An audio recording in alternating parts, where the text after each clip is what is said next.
नाम दूसरी बार बता रहा हूँ साहब, एसपी वर्मा। शोले में एक डायलॉग था कि तुम्हारा नाम क्या है बसंती, वो बड़ी बात हो गई। सर ये जो थप्पड़ वाली बात आपने करी, ये थप्पड़ पहले मारना चाहिए या बाद में मारना चाहिए? भैया सामने वाला खा ले तो अब मार दो, और सामने वाला कहीं पलट के तुमको दे दो, थोड़ा थोड़ा देख लेना फिर परिस्थिति मुझे भी पता नहीं। अर्थ उसका मतलब जैसे मैं यही कह रहा हूँ आपसे, अर्थ भी यही बता रहा हूँ। थप्पड़ तो पहले ही पड़ना चाहिए, लेकिन यदि कैपेसिटी है, दमखम है तो अब मार दें।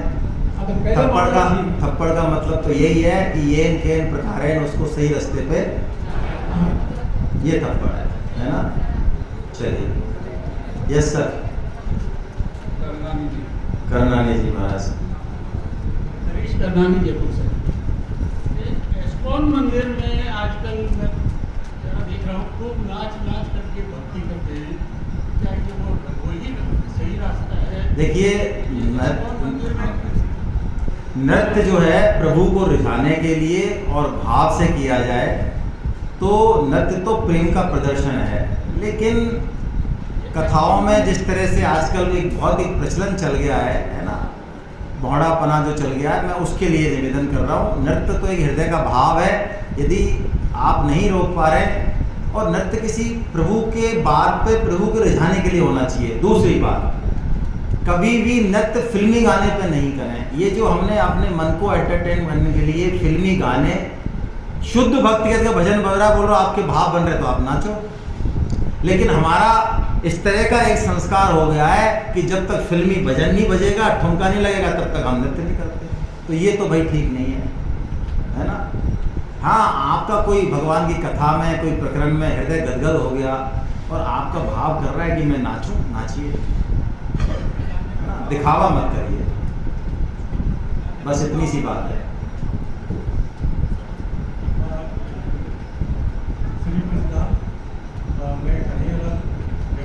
आपका तो नाम ही कन्हैयालाल है महाराज, बताओ फिर भी प्रश्न पूछ रहे हो आप। तो मेरा ये निवेदन था कि एक तो मुझे सांख्य का थोड़ा शाब्दिक अर्थ को थोड़ा सा विस्तार से होता है, ठीक है, और दूसरा मैं ये निवेदन कर रहा हूँ कि आपके जो, मैं 5वीं बार सेमिनार में आ रहा हूँ, 5वीं सेमिनार, तो हम आपके लपड़ खाने के लिए ज़्यादा आता हूँ यहाँ पर, और बाकी किताब वगैरह ज्ञान है तो मतलब ज्ञान के लिए आपका बड़प्पन है सर, आप प्रशासनिक अधिकारी रहे हैं, बहुत वरिष्ठ प्रशासनिक अधिकारी हैं। लपड़ खाने में बार बार बड़ा आनंद आता है। वो स्वामी जी का काम करेगा, लपड़ सबके ऊपर, हमारे ऊपर, हम भी वही खा रहे हैं। स्वामी जी और सेठ जी कृपा, देखिए स्वामी जी को उदाहरण देते हैं, लपड़ की बात मैं बताता हूँ, आपने सुना है लेकिन दोबारा बता रहा हूँ।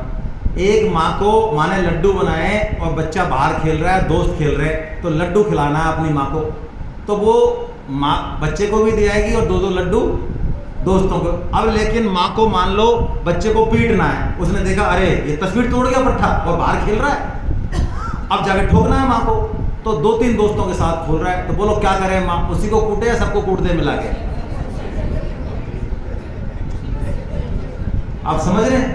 यानी लपड़ किसको दिया जाएगा?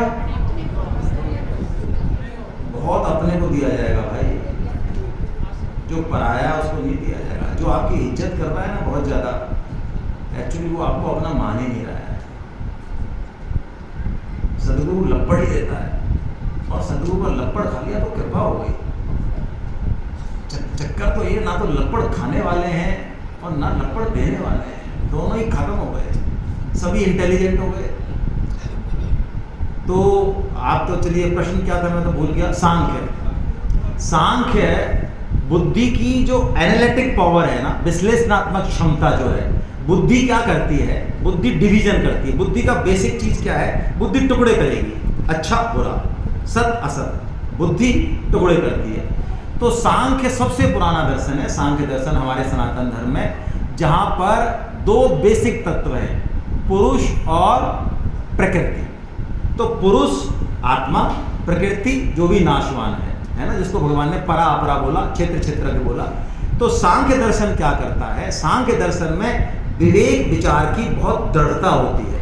देखिए, हम सब लोगों का एक सिस्टम है, हम में से कुछ लोग ऐसे होंगे जो कर्म को ज़्यादा महत्ता देते होंगे, कुछ लोग ऐसे होंगे जो श्रद्धा विश्वास को, प्रेम को महत्ता देते होंगे, कुछ लोग ऐसे होंगे जो ज्ञान को, तर्क को महत्ता देते होंगे, नहीं नहीं फालतू यार, ये क्या श्रद्धा विश्वास लगा रखा है, लॉजिक होना चाहिए भाई।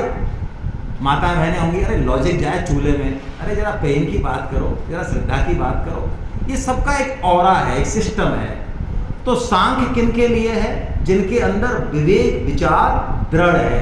तो वो प्रकृति और पुरुष, इन तत्वों की संख्या, सांख्य संख्या, इनकी गणना करते हुए, इन पर विचार करते हुए, और वो उस परम तत्व तक पहुंच जाते हैं। लेकिन इसके लिए विवेक बहुत चाहिए। सांख्य पे वो चले जो दूसरे को ठोकर पड़े तो खुद समझ जाए। सांख्य पे कौन चले? यदि हमने एक भी मृत्यु देख ली तो हमको सांख्य दर्शन समझ में आ जाए, सांख्य पे वो चले। हेलो, गौतम बुद्ध के जीवन में क्या हुआ? एक ही देखी मृत्यु, और हमें तो वैसा मिली नहीं आज तक कोई। नहीं, हम भी तुम्हारी कसम बाबा जी हो जाते हैं। बोलो, हमने देख ली मृत्यु? कितनी दिखा दो, हमारा कोई फर्क नहीं पड़ता। अरे हमारे खुद के ही कर दो तुम इंतजाम, भगवान कृपा करके खुद के भी हाथ पैर तोड़ते हैं हमारे, तो थोड़ी देर तो हिलते हैं, उसके बाद फिर वही 2 दूनी 4 दूनी 8। हमारे जैसों के लिए सांख्य नहीं है। श्री कृष्ण भगवान ने सांख्य योग की हमारे लिए अनुशंसा नहीं की। हमारे लिए गीता में कर्म योग और भक्ति योग की अनुशंसा की। बहुत अच्छा प्रश्न है, बहुत बढ़िया। हरे कृष्णा हरे कृष्ण। आप भी पूछोगे? अच्छा, ये कौशल जी।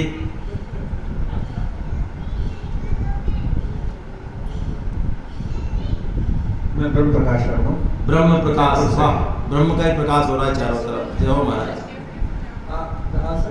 ये नाम बहुत अच्छे हैं, ताली बजाओ इनके पिताजी और माताजी के लिए, और हमारे लिए करो शेम शेम शेम। अपने बच्चों के नाम बताओ और करो शेम शेम शेम। ऐसे सर हमारे बच्चों के नाम देखो आप, ऐसे नाम है बिल्कुल बट्टे खाते, कोई भगवान का नाम नहीं है उसमें। कम से कम हमारे सब के नाम जो हमारी उम्र के हैं उनमें कहीं ना कहीं भगवान का नाम होगा। और आजकल के तो ऐसे है, माँ पहुँच जाएंगे गूगल पे आने, पता नहीं ऐसे ऊट पटांग नाम लाएंगे और पीठ थपथपाएंगे पट्टे। वो कहेंगे भाई साहब ये नाम समझ में नहीं आया यार, क्या रखा है? तो वो बड़ी प्रसन्न होती है माता, देखा नहीं आया ना समझ में, ऐसा ही नाम था, नहीं आया ना समझ में। ये देखो क्या खान गई बुद्धि, इनकी चरने गई है, खान गई है। ये 3-4 लाख रुपए महीने कमा रहे हैं ये, जिनकी बुद्धि चरने गई है, छोटे मोटे आदमी नहीं है ये। चलिए ब्रह्म प्रकाश जी, आप नाम बता रहे हो बाकी भाइयों के, बता दो महाराज। उससे छोटे का नाम विष्णु, विष्णु प्रकाश, उससे छोटे का नाम महेश। महेश प्रकाश। जय हो महाराज, क्या बात है। ब्रह्मा विष्णु महेश, तो 3 ही भाई हो आप, तो प्लानिंग से काम हुआ है मतलब। ये और इनकी सिस्टर, इनको नमन करें आप ब्रह्म प्रकाश जी को, और इनकी सिस्टर कौशल जी कहाँ बैठी है हमारी, यही आगे आगे बैठी हैं। ये मुक्के दे दे के जो है सेमिनार करवाती हैं। इन्होंने कई सेमिनार, कई 150 रजिस्ट्रेशन कराए इन्होंने पिछले साल, 175 रजिस्ट्रेशन गीता के। आप सोचो, इन माता जी ने, बोलो कौशल जी ने 175 लोगों को भगवत गीता में लगाया इन्होंने। इसे कहते हैं गीता का प्रचार।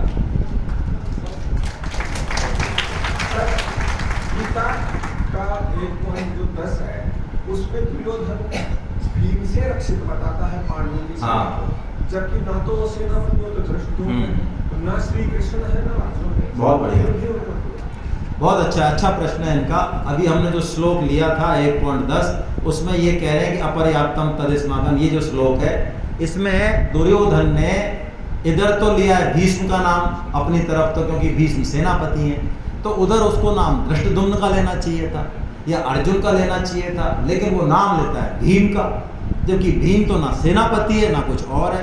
तो ऐसा क्यों लेता है? इसलिए लेता है कि दुर्योधन को यदि सबसे ज्यादा डर है तो वो भीम से है, और भीम वो व्यक्ति है जिसने ये कह दिया कि युद्ध तो होगा चाहे कुछ भी हो जाए, और युद्ध में उसने 3 प्रतिज्ञा कर रखी है। आप पूरा चरित्र पढ़ो यदि भीम का, महाभारत में भीम ने 3 प्रतिज्ञा की है। पहली प्रतिज्ञा 100 की 100 कौरवों को मैं मारूंगा, 100 की 100। और आप पता है महाभारत पढ़िए, युद्ध में ऐसे बहुत क्षण आए हैं कि अर्जुन, युधिष्ठिर, इनके सामने कौरव आए खूब और वो मार सकते थे, लेकिन किसी ने नहीं मारा, छोड़ दिया। क्यों? भीम मारेगा। और उन्होंने कहा इस दुर्योधन की जंगा तोड़ूंगा। क्यों? क्योंकि इसने कहा द्रौपदी को कि आजा मेरी जंगा पे बैठ जा, और दुशासन की छाती फाड़ के उसका रक्त पीऊंगा। ये 3 प्रतिज्ञा की है। इसलिए सबसे ज्यादा डर दुर्योधन को किससे है? वो सोच रहा है कि चारों लोग ये पलटी मार सकते हैं कृष्ण के कहने पे, किसी के कहने पे ये पलटी मार देंगे, ये समझदार लोग हैं, ये मान जाएंगे। लेकिन भीम मानेगा, इसलिए उसके डर, मन में सबसे ज्यादा डर किसका है? इसलिए उसने भीम का नाम दिया। हरे कृष्णा। चलिए लास्ट प्रश्न, फिर उसके बाद हम जो है टी ब्रेक होगा। हाँ, टी ब्रेक होगा जल्दी से। हरे कृष्णा सर, मेरा नाम शुभंकर जोशी है। क्या नाम है? शुभंकर जोशी। शुभंकर जी। पहली बार सेमिनार अटेंड कर रहा हूँ। मेरा एक प्रश्न है सर, महाभारत के रिगार्डिंग अभी जो डिस्कस हो उसके रिगार्डिंग नहीं है कि जैसे कौरवों की तरफ से भीष्म पितामह थे, धृतराष्ट्र थे, कर्ण थे, ये अधर्म की साइड से लड़े थे, लेकिन इनको ज्ञान था कि हम गलत साइड से लड़ रहे हैं। फिर भी इन्होंने ये डिसीजन क्यों लिया कि हम भगवान कृष्ण के अपोजिट युद्ध लड़े? देखिए, ज्ञान होना और उसके अनुसार आचरण करना दोनों अलग अलग चीज़ है। हम लोग कई बार हमारी लाइफ स्टाइल से ऐसे बंध जाते हैं, है ना। आपको क्या लगता है, हमें नहीं पता जब हम गलत काम करते हैं कि ये गलत काम है? पता है ना। हम जब वोट डालने जाते हैं तो हमारा मन कह रहा है कि यार देश के लिए काम तो ये कर रहा है यार, मोदी कर रहा है, लेकिन चूंकि मेरा फ़ायदा इससे है तो यार मैं वोट तो उसको दे आता हूँ। यानी हमारे हर डिसीजन कामना और मताग्रह से और खुद के स्वार्थ से प्रेरित होते हैं। भीष्म जी ने अपनी प्रतिज्ञा को गलत तरीके से इंटरप्रिटेट कर लिया। वो पितृव्रता है। अब मैं यदि असली बात कहूँ तो भीष्म कौन है? उन्होंने पिता के लिए, पिता की प्रतिज्ञा को भगवान से भी ऊपर मान लिया, और उन्होंने ऐसा मान लिया कि सिंहासन के अलावा मैं कहीं नहीं जाऊंगा, चाहे वो सिंहासन अधर्म का साथ दे रहा हो। इसीलिए श्री कृष्ण ने भीष्म जी को भी ढहा दिया, जबकि भीष्म जी भक्त है ना। और द्रोणाचार्य, ये व्यवस्था की खराबी है। हमारे यहाँ जो वर्णाश्रम व्यवस्था थी उसमें ये था कि ब्राह्मण सबकी जिम्मेदारी है, यानी ब्राह्मण किसके भी द्वार पर खड़ा हो जाएगा, वो अपना सब कुछ देगा। ब्राह्मण कभी भी बिजनेस नहीं करेगा, अपने अर्थ की चिंता नहीं करेगा, रोटी कहाँ से आएंगी। क्यों? क्योंकि उसने पूरा जीवन समाज को दिया है, वो समाज को दिशा दे रहा है, वो समाज को शिक्षा दे रहा है। इसलिए ब्राह्मण के परिवार की पूरी जिम्मेदारी किसकी होती थी? पूरे समाज की होती थी। ये सिस्टम था हमारे यहाँ। लेकिन द्रोणाचार्य के साथ क्या किया समाज ने? द्रोणाचार्य को अपने बच्चे के लिए और खुद के लिए अन्न की भीख मांगनी पड़ गई, जिसके कारण उसको दुर्योधन ने प्रोटेक्शन दिया, सैलरी दी। तो सैलरी जब देता है, ब्राह्मण लेता है ना, तो उसकी बुद्धि भ्रष्ट हो जाती है। इसलिए द्रोणाचार्य चाहते हुए भी अधर्म के साथ रहे और भीष्म भी जानते हुए अधर्म के साथ रहे, लेकिन इनकी निष्ठा अंदर से भगवान के प्रति थी, इसलिए इनका पतन नहीं हुआ। ठीक है, इस कारण रहे। चाहते तो हट सकते थे, लेकिन रहे। कर्ण भी रहा। अब आप कर्ण का ही पूछ सकते हो। कर्ण को तो भगवान ने लास्ट में ये कह दिया, जब महाभारत में कृष्ण तो कृष्ण ने, भगवान ने कृष्ण को, कर्ण को ये कह दिया कि तेरे को आज मैं एक बहुत सीक्रेट बात बताता हूँ। बताओ महाराज। कि तू कुंती का सबसे बड़ा बेटा है, तू चल मेरे साथ, ये पांचों युधिष्ठिर, अर्जुन तेरे पैर में गिरेंगे, तेरे चरण छूंगे और तू ही राजा बनेगा। युद्ध की जरूरत ही नहीं है, तो तेरे बिना युधिष्ठिर फुस हो जाएगा दुर्योधन। तो तू आजा, तू कुंती का ही तो बेटा है, और युधिष्ठिर सारे तेरे पैर छूएंगे, तेरे को बड़े भाई की तरह इज्जत देंगे। लेकिन कर्ण ने कहा कि दुर्योधन के मेरे ऊपर एहसान है, इसलिए मैं इस बात को जानते हुए भी युद्ध तो दुर्योधन से करूंगा। हरे कृष्ण।